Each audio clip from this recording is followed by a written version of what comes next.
Welcome back, ladies and gentlemen, to Story Archives. I am your host, Mario Busto, alongside the other host, Zachary Newton. Welcome back. We are back. The road. We're on one last drive with old monstrous Oz in the front seat, all the way to the finale. Oh, yeah. Thankfully, he's not in the room with us because we would probably not survive till the end of the episode. Especially if we're family. Definitely wouldn't survive that. Yeah, we're back. We're back with episode 8. The finale of season 1. I think that there may only be one season of Penguin. In my mind, hopefully. I think this was enough for me. This was definitely enough for me. Do another one. If we do a season 2, just don't focus it on him. No, you cannot do another season 2 of Penguin. Like, you have villainized the character so much just by the end of this. Just with the whole Penguin and Vic, which you and I have both been talking about for like the past 3, 4, 8 episodes. Yeah. It happened. We're here. So no, I really don't think there's going to be another season for this. I feel like this is just it.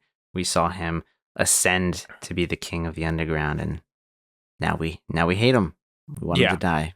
The one thing I walked away with at the end of this episode, which was titled A Great or Little Thing, was I can't wait for Batman to beat his ass. Like, I just can't wait. And I think the showrunners knew, the director knew, and I was waiting for it when they're zooming out of the penthouse shot of him and his we were right. There was an incestuous element to the relationship with the mother. Very much so. We didn't need to have it spelled out. I was scared of what was going to happen in those flashbacks if they continued. I just really didn't want any more of that flashback. It's just really off-putting, the whole thing. Yeah. Well, at least it seems like it was kind of one-sided in this. It was more of like Oz's fantasy for sure. I mean, for sure. Going to the extent of like hiring a prostitute to play his mom. Great touch. Yeah. And she's clearly held hostage. Clearly. But the director knew. Whoever directed the last episode, the writers knew, guys, we need some element that this guy's going to get his ass beat eventually. Mm-hmm. And so we end with the shot of the Batman spotlight. And honestly, I loved that. That's better than anything that they could have ended it on. And we haven't even mentioned the little, not even an Easter egg. I'm sure the comic readers might get a little annoyed with this. I did not know that she was Selena Kyle's half sister, which is Catwoman. No. If you can verify that, right? It is. Selena Kyle is Catwoman, and I didn't realize that either. I didn't know that was the case. But I will tell you, I've been keeping my mouth shut this entire podcast because she was giving Catwoman honestly, just vibes because the I whole time? didn't want to sound stupid. But every single time I saw Sophia, all I could think of was Catwoman. Well, she looks like she'd be a good Catwoman. She also looks like she'd look good in Catwoman's suit. To 100%. be honest, especially that shot of her on the street corner with the little red scarf and underneath the dress there. That you could tell she'd look real. Anyways, moving on. I'm glad Sophia didn't get killed because she was by far my favorite. She became my favorite character in the whole series, except she really was pissing me off with the fact that Oz kept getting away. He's about the least physically fit individual that you could imagine. He's kind of like a super heavyweight boxer, maybe like Butterball. And you're good as long as he doesn't get his hands on you. But he's got that kind of brute strength for sure. But there's no excuse why Sophia keeps going into these scenarios without 7 dudes with guns. Like, I don't understand this strategy. You're the head of the Falcone family, which we're going to talk about that plenty. But circling back as if this was like a corporate Zoom meeting. I wanna add something to what you said. Go ahead. Because you were happy Sophia didn't die. Honestly, I was a little sad she didn't die. Really? Not because I don't like her. I really like her character. But honestly, it's because I feel bad for her, man. Like, she grows up like she seems like the sweetheart. She gets framed. She goes to Arkham. She gets out.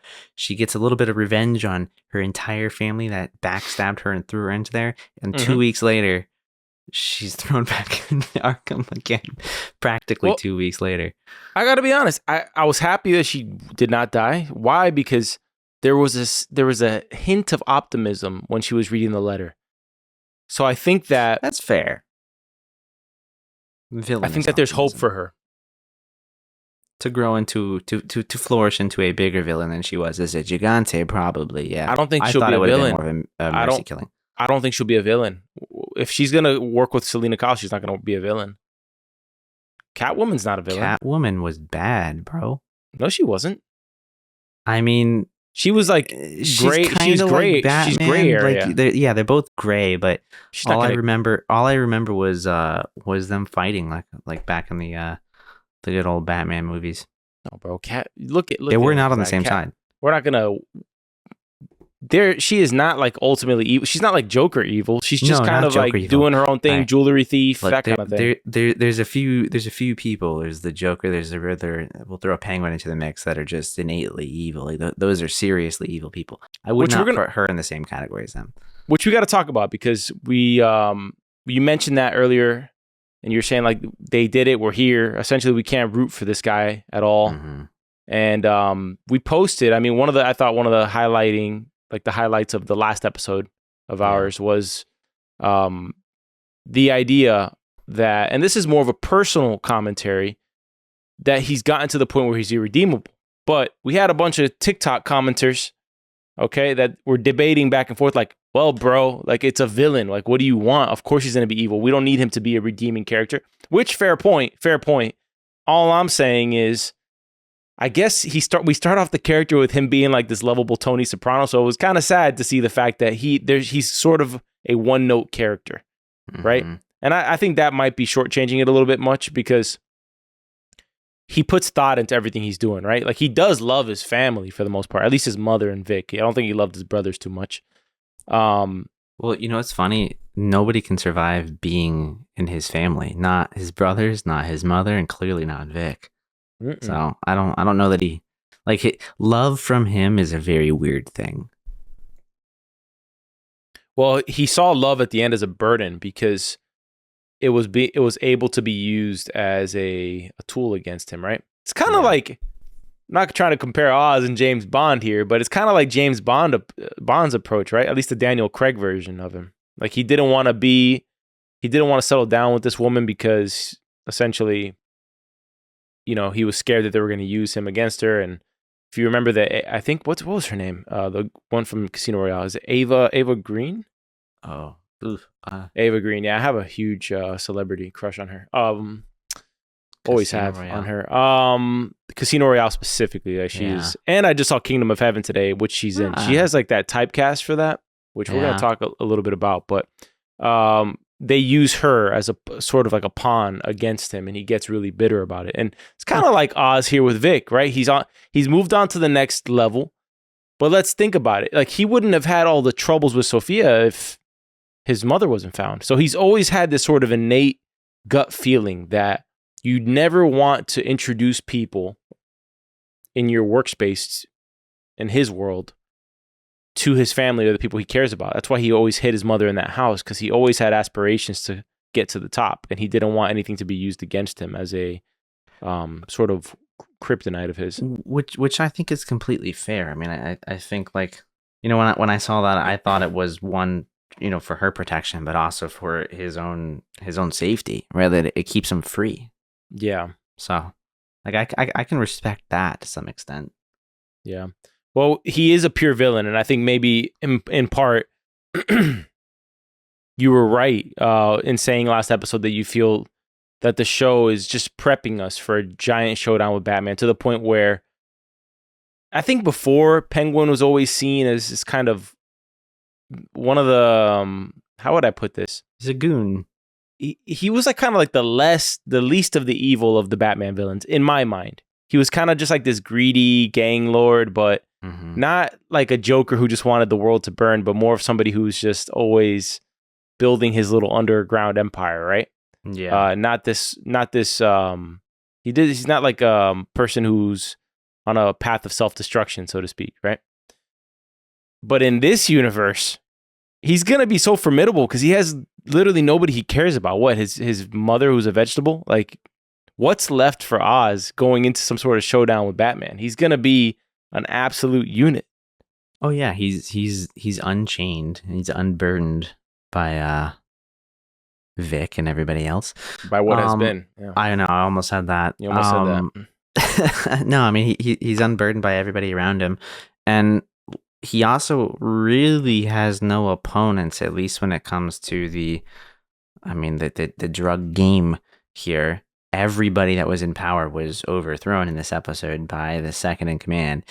To use his own words, he had the deputies overthrow all of their own sheriffs. He's got a real Stalin-esque regime going on here. Very, reminiscent of the opening of Dark Knight, where they're robbing the bank and everybody's killing the next guy, and I had orders to kill the last guy. That whole thing. No, I killed the bus driver. Yeah. Yeah, you got a good Oz impersonation, so you're gonna have to whip that out at some point in this episode. I will try, my friend. It's hard to do on command. They don't even know our names.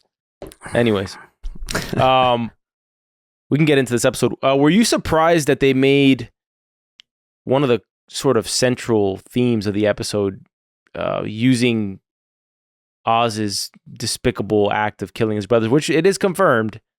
We had a YouTube commenter say that, no, guys, I don't think he killed his brothers on purpose. No, he killed his brothers on purpose. Oh, yeah, he did. And that was all but confirmed in this sort of exposure therapy that they're doing with Frances in this episode to get that out of her, to use it against her, but ultimately to hurt Oz with it, right?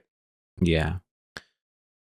Your question is, was I surprised? Were you expecting the first 30 minutes of the episode to be revolving around? No, I was not. Hey, Oz, tell her you killed your brothers. I was not expecting the first 30 minutes of this episode, feeling like I was sitting, on one of those couches, just getting my brain kicked. I wasn't quite expecting. I was expecting maybe I don't know, 10 minutes or so, but that was half the episode. It was crazy. I got major acid reflux just watching that whole, flashback sequence. That their whole flashback story, I don't know, it gives me the heebie-jeebies. Yeah. I don't know about you. Yeah, a little bit. I just don't like it. It's extremely cringeful. It's probably the best way I could put it. Every time, specifically with Kid Oz is the one. Oh, yeah. Because the scene in the kitchen is fine. I was a little shocked that Francis knew, but think about it. It was pretty obvious that he knew, right? Obviously with the flashlight in his pocket, all that crap. Mm-hmm. But I did enjoy the scene with Rex in the kitchen. And I knew when they cast that actor as Rex that he was going to come back in some capacity. I just didn't think it was going to be to this extent in the finale. I whoever it was, I don't know the name, but I did like Rex's character. It was great. I almost wish there was, a little more on him. Like I could see like a really solid spin-off show that has nothing to do with the Batman universe. It's called Rex. It's not really a spin-off. Yeah, but something about Rex and just his that's what it's called. Family. That's the name of the show. Something about Rex. There you go. I'd watch it. Coming to CBS this fall. Something about Rex. Yeah. Yeah. No, take your psychopath kid and turn him into a neighborhood monster, Yeah. But no, seeing young Penguin, young Oz is very off-putting, right? Because, you're sitting there thinking part of it is just like, oh, he's going to grow up to be this really bad thing. But then, as you're watching him, you're like, wait, he already is. Like, he was just, born out of the womb evil. Something was wrong with him. His mother calls him the devil. You're not off to a good start, kid. So. Yeah, that's a conversation that can be had in and of itself. Did I ever mention that story about the movie Silence of the Lambs? Did I mention that in a previous podcast? I don't know. Maybe we mentioned the movie on the Halloween special, but I don't think it was in regards to... Essentially, I remember hearing in a sermon, actually, somebody was talking about it, and they were saying essentially good and evil, absolutes and stuff like that, because the whole point of Silence of the Lambs is, did something happen to this person for them to be doing these horrible things, right? And he looked at the sort of the behavioral analyst from the FBI or wherever Clarice is from in Silence of the Lambs. It's been years since I've watched that movie. And he was essentially saying, you're reducing me to a set of outside variables. You just have to understand that I'm evil. I do this because I want to do it, Yeah. And that's kind of Oz in this situation, right? Nothing happened to him in reality that prompted him to want to kill his brothers, other than being, as his mother says, so needy and greedy that he wanted her all to himself. And by the way, this episode was great. It was a great Oz character episode. I wasn't a huge fan of the entire episode. I'm trying to say, for his character in and of itself, it's so consistent. It's so clear they told that kid, or maybe Colin Farrell worked with that kid who played him, because he even had the mannerisms down when he's putting his finger on the table. I'm going to take care of you, Mom. I'm going to put you up on the east side. I'm going to put you in a nice place. I swear, Mom, I'm going to take that whole thing. Yeah. He was doing the exact mannerisms of Colin Farrell, so they definitely were showing him some dailies or something. right? and the kid did it. He did a good job. He did knock it out of the park. Yeah. I mean, it felt really, really cohesive with Colin Farrell's Penguin. So didn't take me out of the moment. Yeah, my point though about that was, think about how he doesn't die then because the interesting thing about the scene with Rex and the mother is she knows that she has a monster in her house. She doesn't know what to do about it, right? Rex suggests he can come work with her, but then she wants to get rid of him. Pretty much have Rex kill him, right? Which is very dark also. Mm-hmm. So how does Oz get out of it? He literally weasels his way out of it at the dinner table. They go to the bar, and in that scene, he convinces his mother to give him a chance. She decides not to go through with it in that moment. And Oz does that, bro, in several different parts in this episode. Specifically, probably the most poetic of them all is when he's in the courtroom, in the seat of the judge. And he's in the one place, in society, right, where you have to be under oath and you cannot lie in that room. Right? Mm-hmm. Supposedly, right, guys? Yeah. I didn't see a Bible, but sure. Exactly. I don't know if there is one in Gotham, but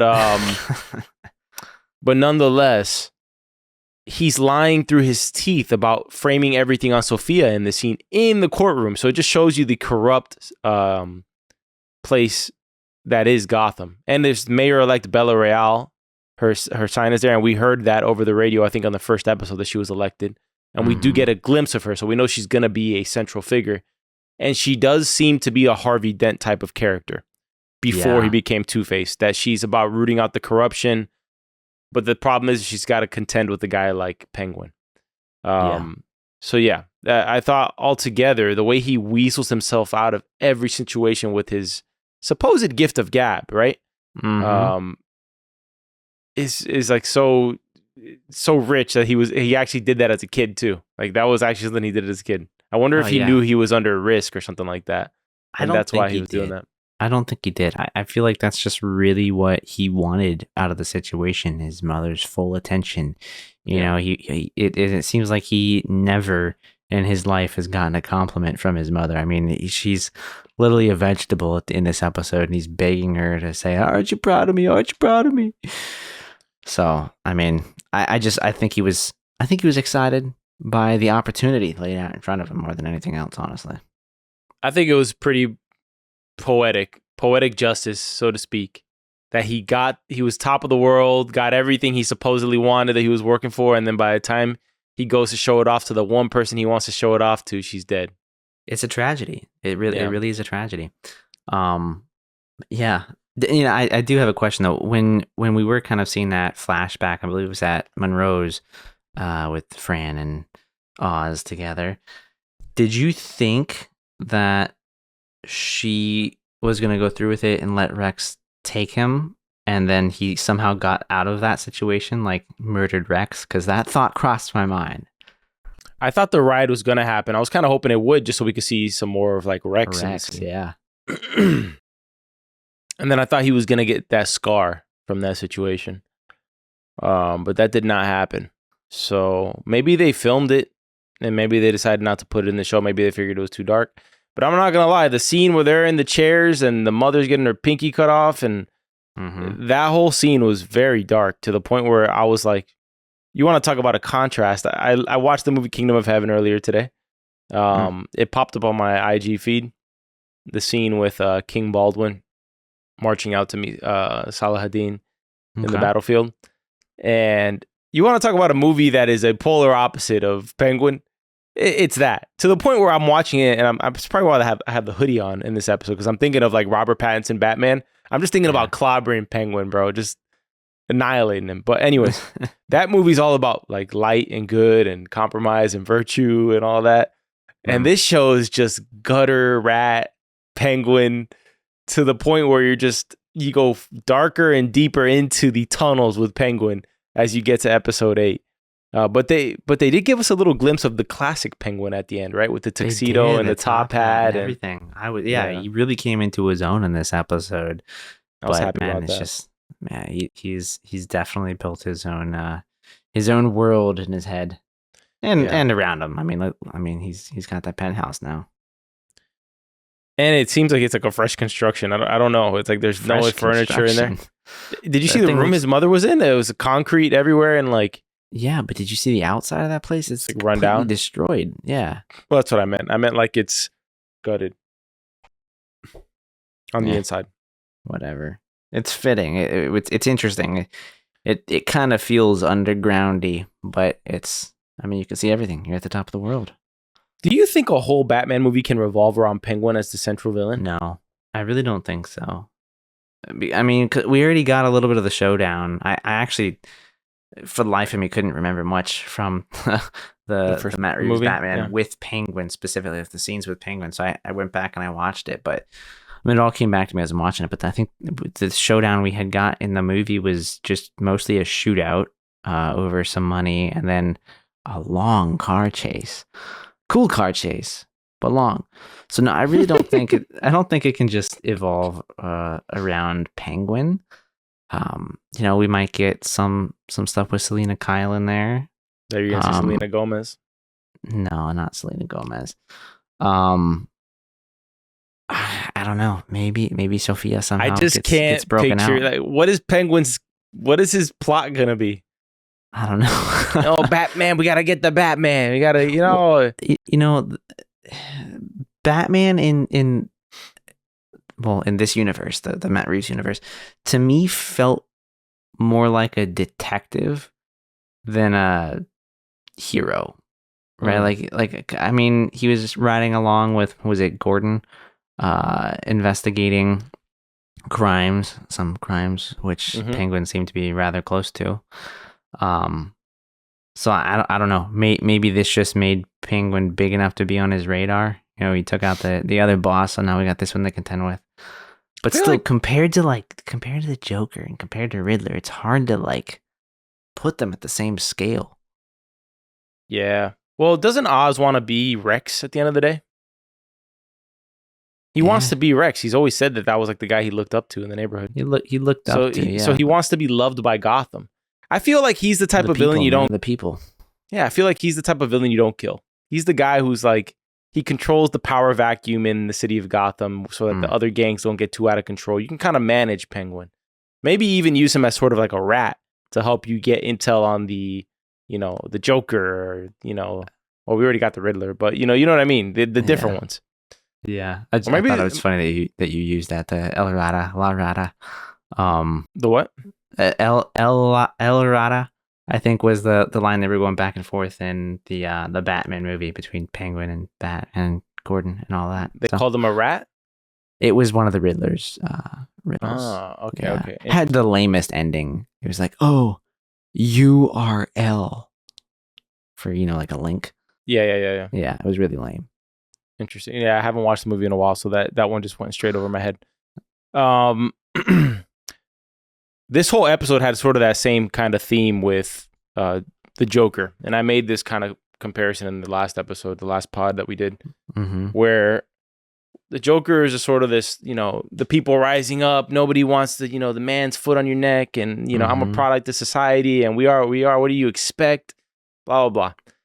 And that's kind of Oz's pitch, right? At the end, where you have Sophia brings the gang leaders to the table. And once again, out of some stupidity, Oz escapes in the chair. Oh, it's incredible. I mean, just his limp. He's huge. All right. I mean, he is like morbidly obese. And he's able to escape a situation with 2 armed men in the room. I'm sorry. It's just too much. It's too much to believe that. All right. And he carries his mother out on his shoulders. All right. It's after being stabbed in the gut with a bottle. Okay.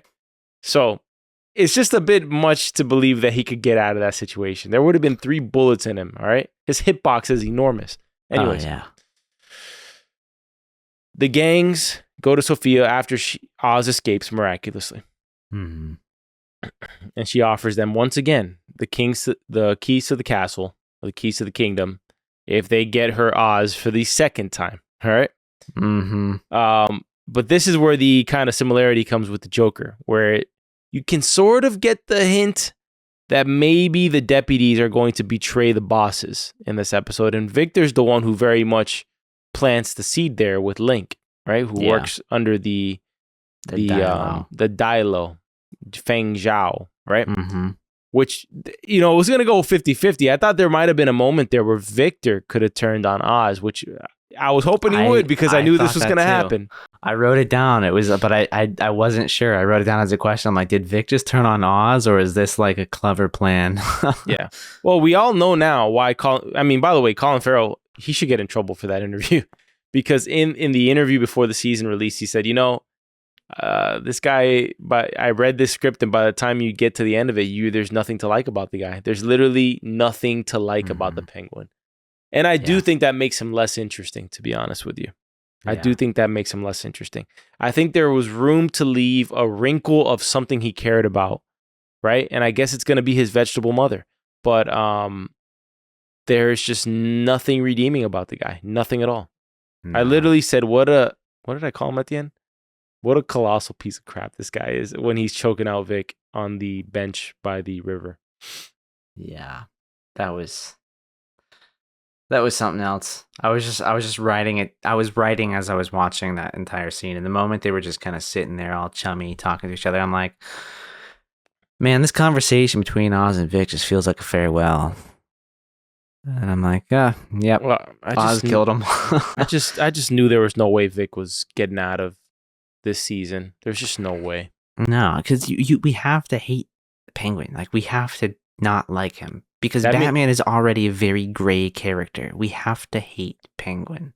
Yeah, well, they're going the extra mile to make us hate him, because he's probably going to do some incalculable, vile crap in the movie. If he's doing all this, he's going to do something horrible. Which, by the way, we could make an argument here that Penguin, like, although he kills Vic, he is sort of a sociopath in the sense that he actually loves Vic. He's killing Vic because he loves Vic, and he does not want to feel the pain of having something being used against him again. All right, so you want a little. All right, sorry. Finish your thought. No. That was my thought. Essentially, that he's not killing him out of what, and he doesn't think it's evil. He's just purely just survival of the fittest. This guy is a liability to me because I care about him too much. I got to kill him. Even the moment he goes, fuck Vic, you know, like when he goes, like he drops the F-bomb out there, you're like, all right. He's not taking this like warmly. He's just thinking this is making my job harder. And that's when he just grabs him, and that's it. Yeah, no, I mean, I do think in some very perverted, weird way, you know, Oz does love Vic, though he kills him. I was gonna say the title of this episode, "A Great or Little Thing," is actually, I guess, inspired from the Ballad of Reading Gull from Oscar Wilde. Okay, and that whole like poem is about a man destroying the very things that he loves. Oh, so it's just interesting. Yeah, it's very very deep title for this episode, but it fits so well. Like, it's great. Yeah, so that's my little tidbit. That is pretty perfect. There was also a little link between, you know how in the Batman movie they use "Something in the Way," a Nirvana song, as one of the main, like, underneath the bridge. It's a very Nirvana. Even, you know, Robert Pattinson's Batman, he says that he took inspiration from Kurt Cobain, like all that crap. And I was a Kurt Cobain fanatic growing up, high school specifically. Used to wear oversized flannel everywhere. And so I instantly, and I think most people out there who are fans of grunge music know the iconic Nirvana MTV Unplugged concert. It's like the most iconic MTV Unplugged ever. And he sings a song called "Where Did You Sleep Last Night?" Yeah. And that's the song that plays when Sophia's burning down the house. So there was a link there between, because that song is not written by Nirvana, but it's very much, that performance is probably the most famous rendition of that song. And they did a cover because they probably didn't want to spend that money on getting the licensing for that song from Nirvana, from that Nirvana performance, because I'm assuming it would have been a pretty penny. Probably. I would imagine also, so. It wouldn't have fit the vibe of the scene either. Maybe they tried it, but it wouldn't have fit the vibe of the scene because it's way folky, acoustic. Yeah. Man, but Sophia just loves to let the world burn. She kind of reminds me a little bit of Joker in this with the burning down the house again. And she I don't understand Like, she's probably one of the biggest question marks for me in this entire show. Like, I don't understand what her end game really is, like where she was trying to run away to, what she would think would happen when you offer the world to these people and then you burn all this shit down. The other question I had, man, was who or what is running the business? I wrote it down. I literally wrote this down. I put this. Where did I write it? I love how. So as the Sophia burns down the house scene, okay, is after she gets the call from Zhao that they're gonna meet at the airport, blah blah blah. I love how the Falcone soldiers are just perfectly cool with this chick burning down the entire operation to the ground and taking them essentially straight to unemployment. I mean, let's go, Miss Falcone. What power does she have? All the deputies are turning on all the other bosses in Gotham. You're telling me that these deputies who've been working under Carmine Falcone for probably 20, 25 years, they're going to have this broad come in there and burn the operation down within a span of 3 months, maybe 6 months, because Oz had to have time to grow a whole drug empire. But you're telling me that they're going to just go with this like hook, line, and sinker? There's not going to be one guy who says, what are we doing? She has no leverage, guys. She's got nothing. Let's take her out. We'll get the keys of the kingdom. We'll work with Oz, whatever we got to do. Somebody's would have done something. Yeah. They're not going to just be like lining. That's it. Yeah, they're not going to just be lining up the Cadillac convoy outside to take her to the airport. Like, what do they do after she flies away? Did they sign a blood oath with Carmine Falcone? No. These are the same people who were picking up the blood money from the table. You kidding me? Mm-hmm. Yeah. Anyways, that was my side note because you were like, oh, what is her plan? Yeah, I don't know what her plan is because she wanted Oz and then she wanted to leave because she doesn't want to run a criminal empire. That's the thing. She just wants to find peace. Probably wants to just put this whole chapter behind her is my guess, right? Yeah, I mean, she was on her way out. Like she was done with Gotham, according to herself in this episode, but had the unfinished business of Oz. Yeah. Well, airport meetup happens. All the deputies, specifically Link, turns on the Dilo. And the moral of the story here is that you don't know what it means, Sophia, to work for the people who have their foot on top of your neck. You don't know, you don't see us. You don't even know our names. It's great. It's great. And pretty much every employer out there is going to look at their employees on Monday morning this week saying, y'all better not get any ideas from the Penguin. All right. I cut you a check every week. You don't got to think about where the work comes from. All right. You just keep on working. You don't get any ideas here. Oh, man. Well, what else have we not covered in this episode so far? Well, after that, I was going to say, because we were talking about how fitting it is, like the structure of the episode. Oz, what does he do when he has her cornered? He pretty much has won the war now. He takes her for one last drive, right? Yeah. It's kind of poetic. Yeah, it is. We've been using that word a lot in this episode, but it is. But instead of killing her, he surprisingly decides to turn her over to the authorities, I guess to have some sort of boogeyman that the city can. So 100%. It's sort of a perfect plan, right? Because he can get all the heat off of him that he had nothing to do with the explosion at Crown Point. He's the top dog criminal in all of Gotham. We've gone from him being a driver at the start of the season to not him being a driver, but him being kind of like a underboss to now he's literally the top boss, right? Yeah. He's the king. And he now has a scapegoat and somebody who they can point the finger at while he runs his empire. But eventually that's not going to be enough for him. He needs the recognition. So, I love the fact that with his limp and everything, he escapes like Batman. So by the time she turns around, he is gone and the car is gone. Okay. Yeah, so quiet. That's a Batman move where he shows up and Gordon's talking to him and then Gordon turns around for 2 seconds like, yep. Batman, I don't know how we're going to do this thing. And then he turns around and Batman's gone. That's what Oz did. It's what it felt like, though she was probably really in her head, like just moments moving slow, just not hearing anything. You know when you're like so focused, so zoned. I mean, you're standing there just waiting for your brains to be blown out. So I can understand that one a little bit. She was in her Tommy Shelby. What was the name of the character? Danny Whizbang. Yeah, Danny Whizbang. Yeah, she was in that moment.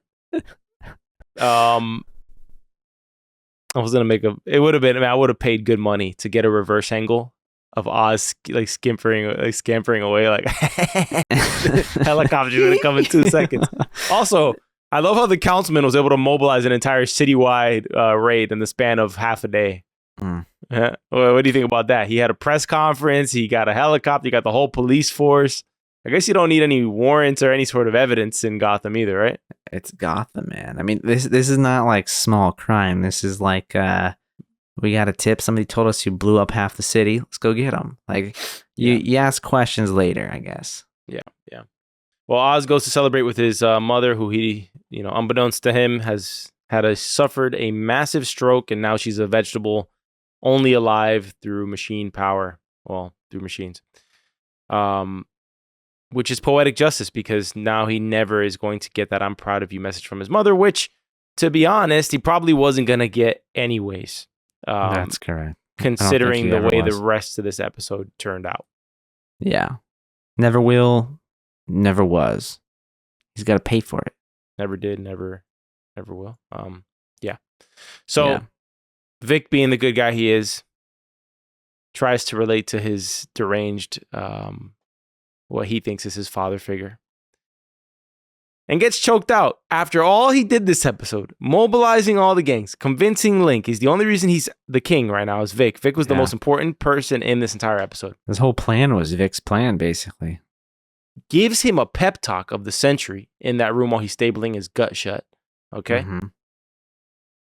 Only to get choked out. Horrible. Rest in peace. I mean, it's not good. I mean, I feel like we knew this was going to happen for a while. It's everything I think we expected. It's just as bad as we anticipated. It's actually, and I don't know, in some ways it might be worse. It wasn't quick. It was very personal, which just seemed to make it that much harder to watch. Oh, there's got to be that's well. It wasn't just like an impersonal, quick, like, all right, I'm done with you, shoot you in the back or something like that. No, it was a crime very of up close. It was a crime of passion. It was a crime of passion. It was literally with his bare hands. It was almost like he wanted to take care of it. He knew he didn't want to do it, but let me not give him any credit at all. At this point, he's just pure tactician strategy. It's, I don't care what I feel. I'm going to do what I got to do type of thing. Which is just horrible, to be honest, because this is a completely different thing than his mother, right? Mm-hmm. Vic's working with him. Vic knows the risks, right? Yeah. I don't know. It's horrible. So, Sophia, go ahead. You have a comment on there? I was waiting for you to say something. I was just going to say, I mean, the good news is Batman's coming at some point. That's about it. Yeah. Julian, the Sophia-obsessed doctor from Arkham, visits her in her cell, delivers her a letter from Selena Kyle, who, a.k.a. Catwoman, who is apparently Sophia's half-sister. Maybe she's the daughter of one of those women that Sophia's father killed. Maybe. I would imagine so. What's going to happen with Sophia? What's the storyline there with her and Catwoman? What do you think goes down there? Dude, I don't know. I'm at such a loss with Sophia. I mean, I would assume she's gonna get out somehow. I just can't see her really being a formidable villain, at least not against Batman.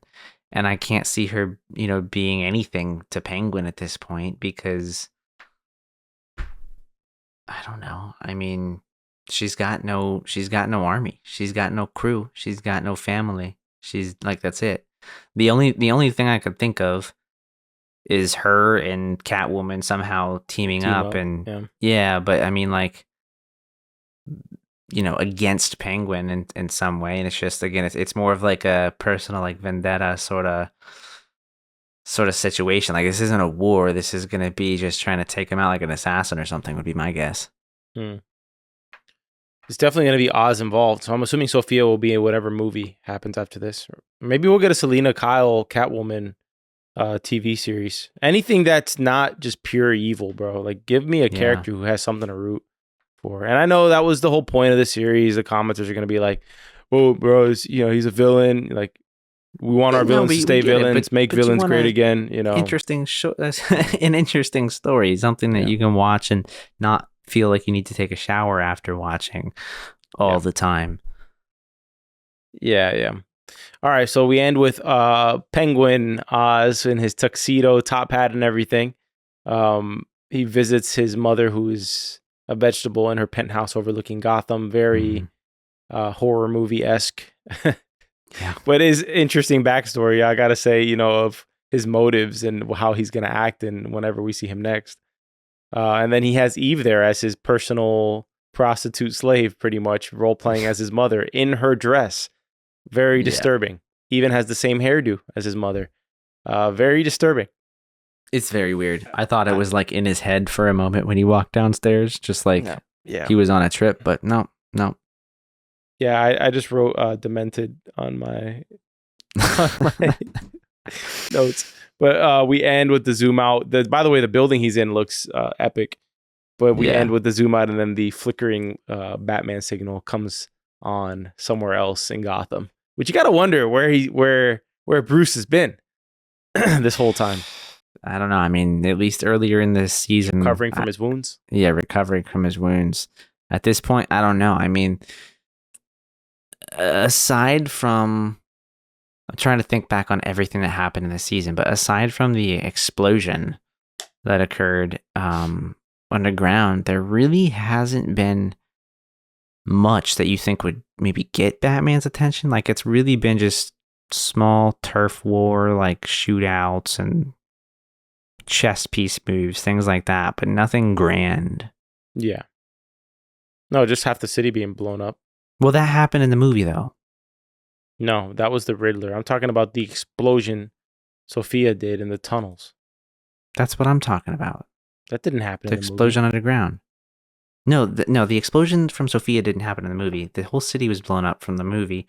I'm saying, aside from the explosion that happened underground that Sophia caused, there really hasn't been anything noteworthy for Batman to appear. It's just been smaller turf war stuff. Well, I think it was one of those things where he's perfectly okay with letting everybody kill themselves if they're all gang members. I mean, why get involved with that? They're doing your work for you. Exactly. They're doing their work for you. Yeah, 100%. Exactly. 100%.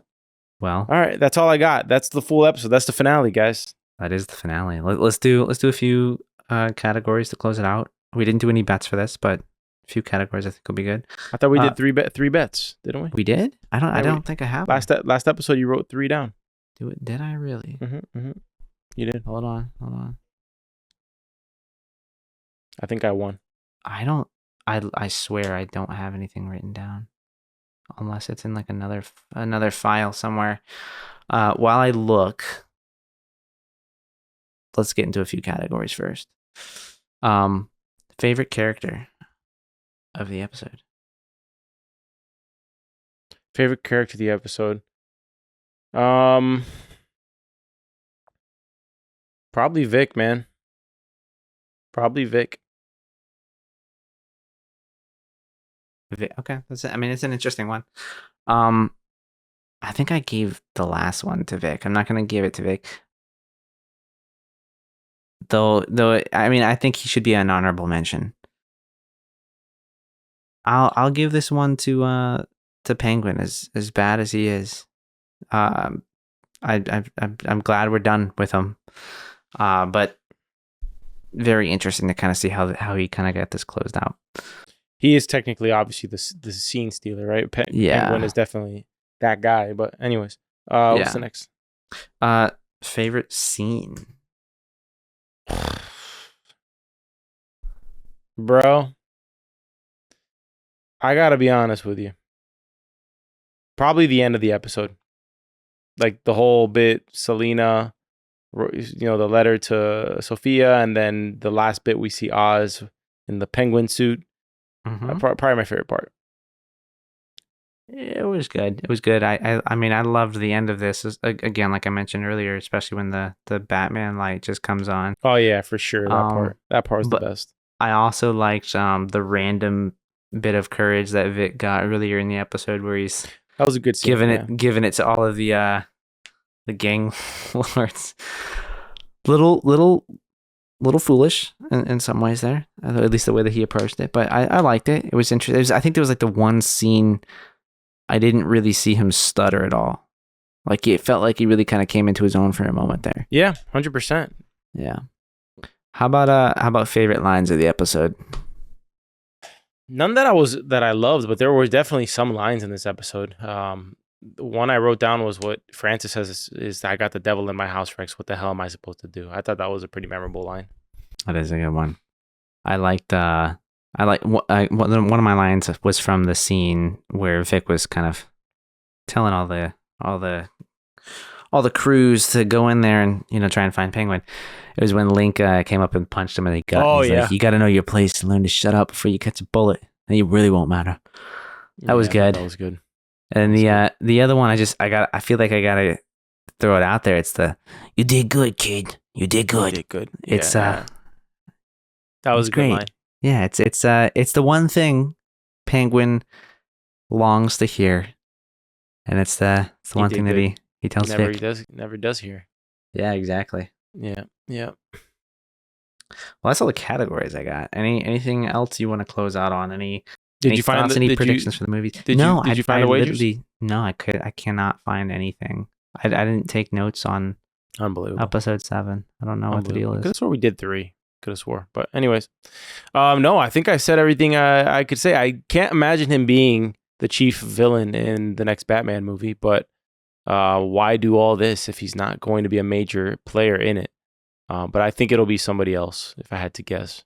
And then he'll play a real central role for sure. But they've pretty much filled in the blanks, so they won't have to do all of this backstory in the movie. They won't have to show us Penguin taking power in the movie. They took care of that with this series. Yeah. So I don't see him being the main villain in the next one. Yeah. And I also think this is a one and done season. Because I don't know if you can get Colin Farrell to lock him down for multiple seasons of a show. Wasn't this show his idea though? Yeah, but it's a one-time thing. It's not like he's gonna sign up for 3 seasons of this. No, but again, I don't think you could. I don't even if he was on board for it. Like I just don't think you could. Nobody would want to watch it. I agree. I'm good with this one. This was a good standalone 1-season backstory of Penguin. I'm good with that. Yeah. I kind of hope that this is a pattern that we begin to see more when it comes to like really really good like movie series. Yeah, you break things out and you go a lot deeper into some of the characters and you build that backstory, you build that love or that hate for them. Yeah, I think that would be awesome. Just hope they're not all this dark. That's it. That's all I'll say. Yeah, I agree. All right. Let's call it there.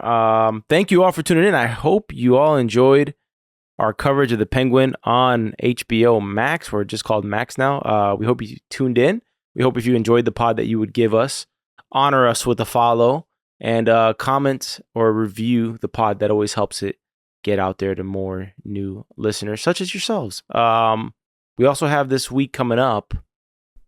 I think it's this week already. We got Silo Season 2 coming out. Silo Season 2, which a lot of you first came to know us through Silo. So we're back with Silo Season 2, and we're planning on covering that until it ends, which I think is in January. So, yeah, excited for that one. I'm big time excited for Silo. Big time. Same. Friday the 15th. Friday the 15th. Okay. Perfect. All right. Mark your calendars, ladies and gents. We're going to probably drop a trailer review of that prior to like a little prep episode, a little shorty, and then get you the other coverage. So aside from that, as always, look at the show notes. These episodes are sponsored by both of our companies. Mine is 1992 Films. It's a full-service video production company. If you want to know more about that, or if you ever need some of those services, feel free to reach out via email at either contact@soapbox.house and we'll get a conversation going, or however you want to really reach out. And Zach's, you can plug yourself, sir. Mine is Zachary R. Newton. You can visit me at zacharyrnewton.com. We are a full-service digital product agency, so a little similar in some ways, but a little different. So reach out if you want to chat. He does design, I do video. So that's the difference. Yeah, that's the difference. Just so people don't be if like, we distill that their companies are just competing against each other directly. No. Yeah. All right, Zach, to your outro, sir, please. Well, thank you for listening to this episode of Story Archives. You can find this podcast anywhere you find podcasts, Apple and Spotify podcasts primarily. You can visit us on YouTube at SoapBox Podcast Network. You can visit our website at soapbox.house, and you will find links to email us, as well as links to our social profiles if you want to follow us on things like TikTok and Instagram. So thank you again, and we will catch you in the next one. Peace.